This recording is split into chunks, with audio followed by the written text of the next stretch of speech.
Hello.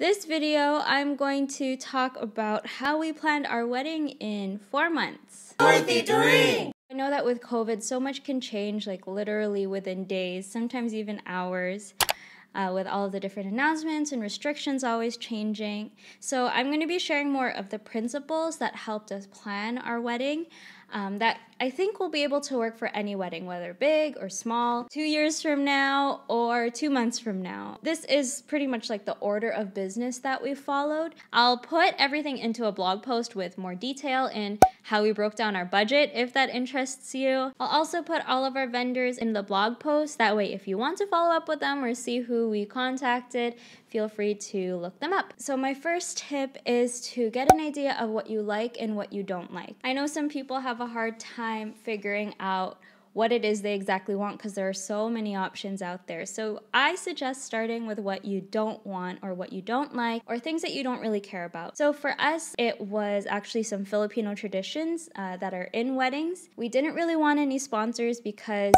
we cared about everyone at our wedding, and we figured if you're invited to the wedding, we want you to be part of our lives as we get married. And then there's the cord and veil ceremony. Some people do the blending of sands or the lighting of a unity candle. We didn't really care much for those things, so we decided not to do those things. I didn't really care for colors. Flowers I actually didn't really care for, but we had awesome titas that really wanted to do that for us, so I said, okay, here's some stuff on Pinterest that I like. I'm really open, really flexible. Feel free to use your creative liberty. On Pinterest and Google, there's also ceremony outlines and reception activities, tons of games. So I saw a bunch of stuff that I'm like, I don't want to do that, and some stuff that I did want to do. Going into wedding planning, there are a lot of expectations. There's expectations you have of yourself, you have of your partner, that other people will have of you, of both of you. Really, it's important that you have clear expectations with your partner. Find out how involved they want to be. It's important that you ask them that question. That way you aren't disappointed when they don't really give their input or when they don't give helpful feedback. That's not their fault. It just means that they trust you to decide whatever you think is best.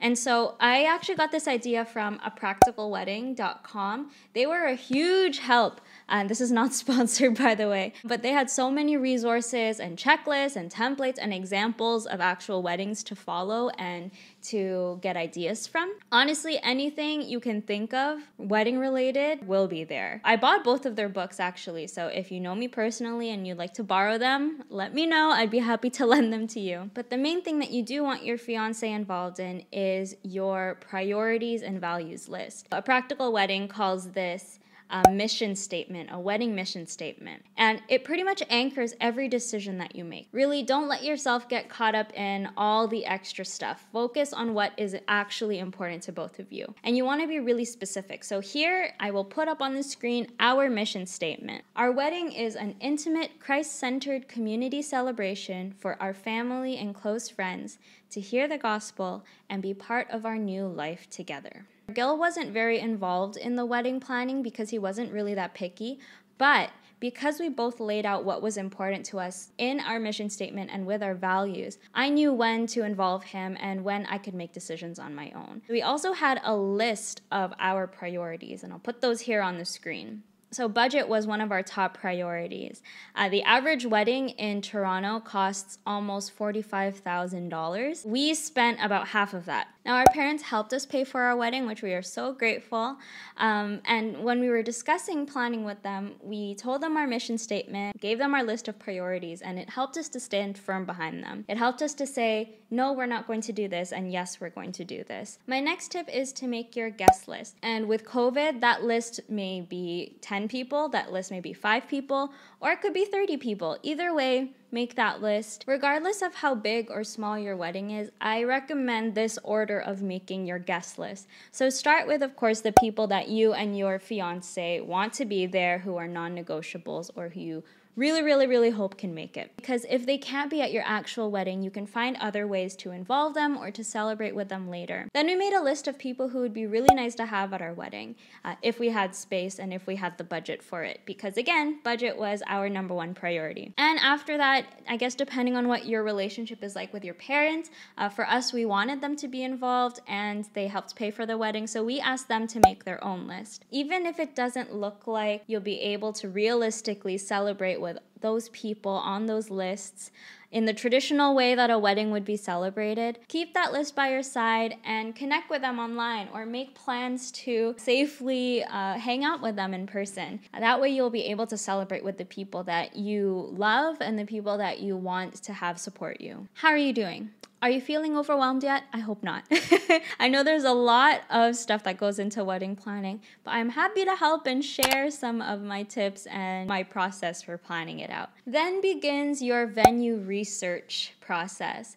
And whether you get married at a park or a church or at home or a banquet hall, until you really get a deposit for a place or you sign something, hold all your ideas for your wedding loosely. And always go back to your mission statement and your list of priorities. I made sure to write a pros and cons list for every venue that we liked. What was their minimum and maximum capacity? Is it accessible? Especially if you have people that have accessibility issues. How much decorating would we have to do? Do we need to find a caterer? What do their menus look like? Again, apracticalwedding.com had so many good questions to ask. Being able to compare all of the different venues helps you get a better picture of what is required of you, both financially and mentally and just manpower-wise. If your venues have an Instagram page or if you can find the location of that venue on Instagram, it's really helpful to see the different possibilities of weddings at that venue. Try to think outside of the box, especially with COVID, and if you plan on having a micro wedding, think of different restaurants that you like, buildings that you've been to that are pretty. Businesses are trying their best to stay open these days, so I just recommend opening up your mind to the different possibilities of where you could have your wedding. For us, we wanted to get married as soon as possible, again within 4 months,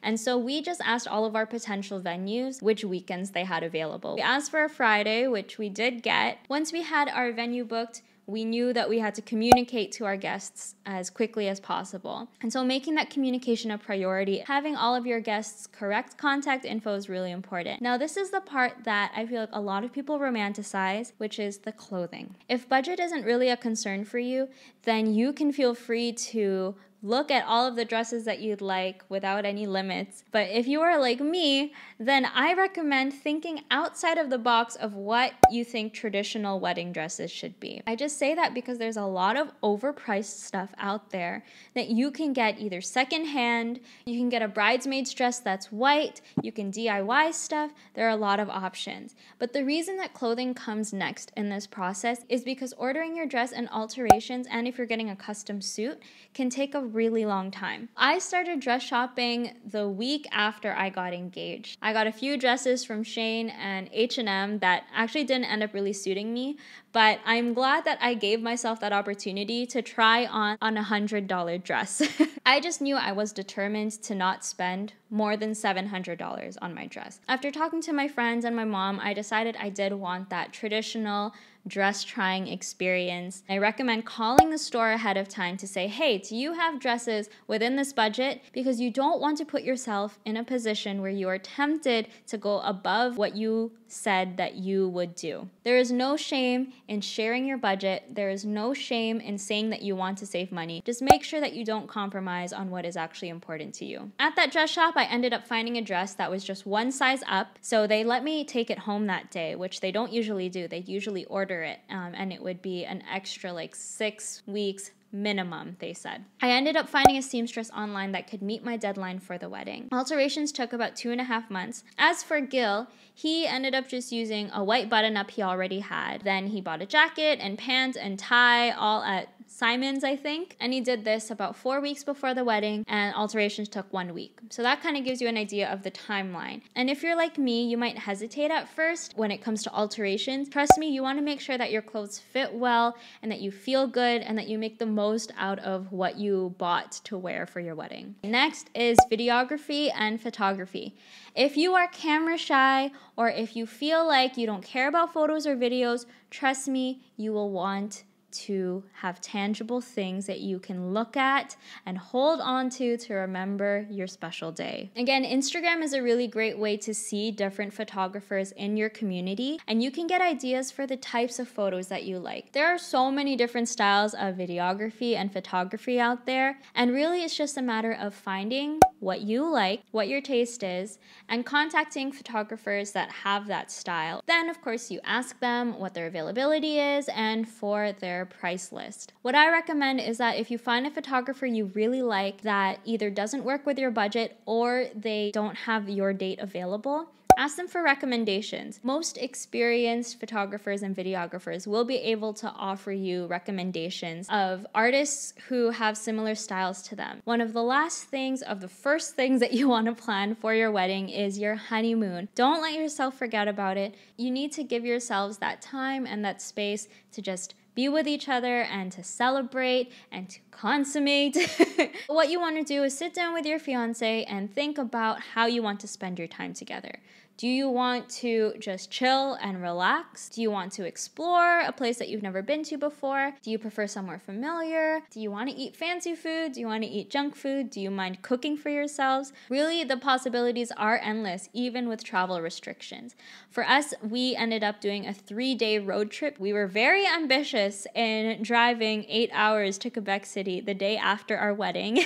Whether you're going to go right after your wedding day or you need to go 6 months after your wedding day, plan that time to celebrate with just the two of you. Last but not least comes everything else for your wedding. Rings, our wedding bands, we got a month and a half before our wedding. If you are getting a custom ring or if you need to get it sized, make sure that you talk to your jeweler and have clear expectations of when your stuff will be ready. Your marriage license is important. In Ontario, it lasts for about 3 months, so make sure you get that as well. And transportation. Regardless of which transportation route you choose, just make sure that you include transportation from the beginning of the day up until the end of the day. Trust me, it's just better to have a transportation plan so you don't have any unexpected fees or put any unexpected pressure on your friends or family. After we got those priorities down, we knew we didn't need to overthink or really stress about anything else. Before our wedding, there were little ideas and details that I collected on Pinterest and in a Google Doc that I knew I wanted to recreate for our wedding.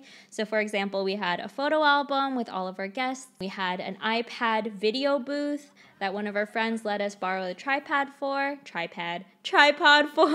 a photo frame of our family members who had passed away that we wish could be with us. Know that for your wedding, in order to be budget friendly, you don't have to do everything yourself. Some people are more than willing to help you out, or you can always ask people to help you out. I hope this helps you understand that you are able to plan your own wedding. You can do it. Doesn't matter what your timeline is. Doesn't matter what your budget is. Ultimately, the goal is for two lives to come together. As I mentioned in my How Marriage Changed Me video, you can learn more about that if you'd like. If you have any other questions or video ideas related to wedding stuff, feel free to put them in the comments below and I'll be sure to consider them. So thank you for watching. I hope this helps you be more confident in planning your wedding, and I will see you in the next video.